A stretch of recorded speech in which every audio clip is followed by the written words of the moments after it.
Let's start with a truth that might ruin a lot of people's desserts. The most famous story about the origin of Chantilly cream is most likely a lie. Or, at the very least, a huge historical mix-up. What you know about Chantilly probably involves a tragic butler, a banquet for the Sun King, and a desperate suicide. It's a dramatic story, worthy of the cinema. The problem is that it doesn't hold up.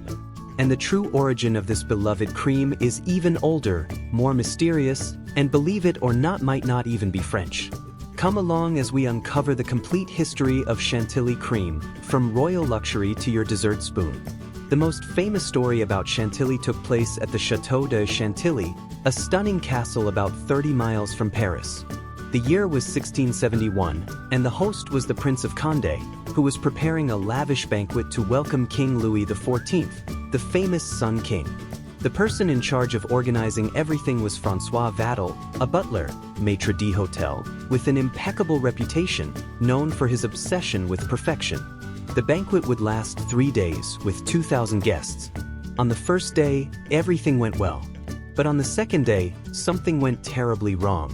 The fish delivery for dinner was delayed. Only 2 tubs arrived, not enough to feed everyone. For Vatel, this was an irreparable dishonor. That night, tormented by shame, Vatel locked himself in his room and, in a desperate act, plunged his sword into his own chest. Legend has it that when they went to knock on his door to tell him the fish had finally arrived, it was already too late.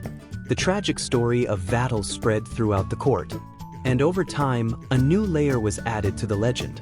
They say that during the same banquet, the cream for dessert was insufficient. Vatel then whipped the available cream, incorporating air and doubling its volume to serve everyone. Thus, Chantilly cream was born, a tribute to the castle where it all happened. The story is fascinating, but reality is less cinematic. Food historians point out that there is no contemporary record linking Vatel to the invention of Chantilly cream. The first mentions of whipped cream appear decades or even centuries after his death. Furthermore, Vatel was a butler and party organizer, not a cook. His job was to make sure everything ran smoothly, not to create recipes. The legend was most likely constructed later to add a dramatic touch to the cream's origin. The name, Chantilly, itself is a tribute to the castle, but that doesn't mean the cream was invented there. The fame of the place and the tragic story of Vatel helped immortalize the name, but the true origin of Chantilly lies elsewhere. If it wasn't Vatel, who invented Chantilly cream? The answer is, no one knows for sure, and it was probably a gradual evolution. What is known is that whipped cream is much older than the French story. Renaissance Italy, 1530. There are records of whipped cream recipes in 16th century Italian cookbooks.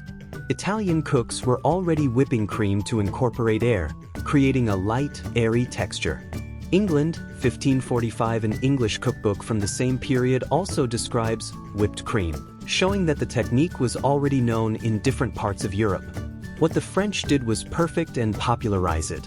The first French recipe for whipped cream as we know it with sugar and vanilla only appeared in a cookbook in 1750, nearly 80 years after Vatel's death. The name, crème chantilly, only became established in the 19th century. From the 19th century onwards, Chantilly ceased to be an exclusive treat for the nobility and became an accessible ingredient. The invention of the hand whisk and, later, the electric mixer, made the process easier and popularized the cream worldwide. Today, Chantilly appears in countless desserts. Strawberries with Chantilly, the French classic. Café Ligeois, coffee, Chantilly, and ice cream. Cakes and pies, filling and topping. Milkshakes, pancakes, waffles, and hot chocolates. The cream is also the base for other preparations, such as crème chibouste and mousseline. The secret to success: Chantilly only works with fresh cream that has at least 30% fat. Below that, the structure won't hold. The science of cream: when we whip cream, the fat molecules break down and reorganize into a network that traps air and water, creating the fluffy texture. A fine line: if you whip too much, the cream turns into butter literally. The fat clumps together and separates from the liquid, whey.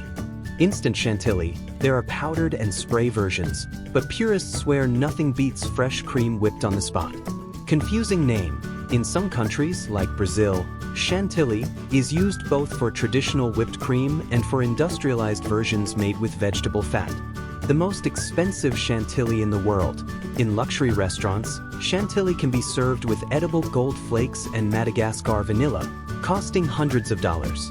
So, the next time you savor a spoonful of Chantilly, remember, you're not just eating a cream. You're tasting nearly 500 years of history that began in the kitchens of Renaissance Italy, passed through the banquets of England, was perfected in France, borrowed its name from a castle, and carries a tragic legend that history can't confirm. Chantilly traveled from palaces to pastry shops, survived centuries of innovation, and became the creamy hug that crowns our desserts. Now I want to know from you, have you ever tried making Chantilly at home? Have you ever experienced the disaster of over-whipping and turning it into butter? And most importantly, did you believe the Vatel story? Tell us in the comments. If you enjoyed this light and airy story, hit that like button to help the channel grow. And if you're not subscribed yet, subscribe now and ring the bell because every week a new story is coming out of the kitchen. See you on the next plate.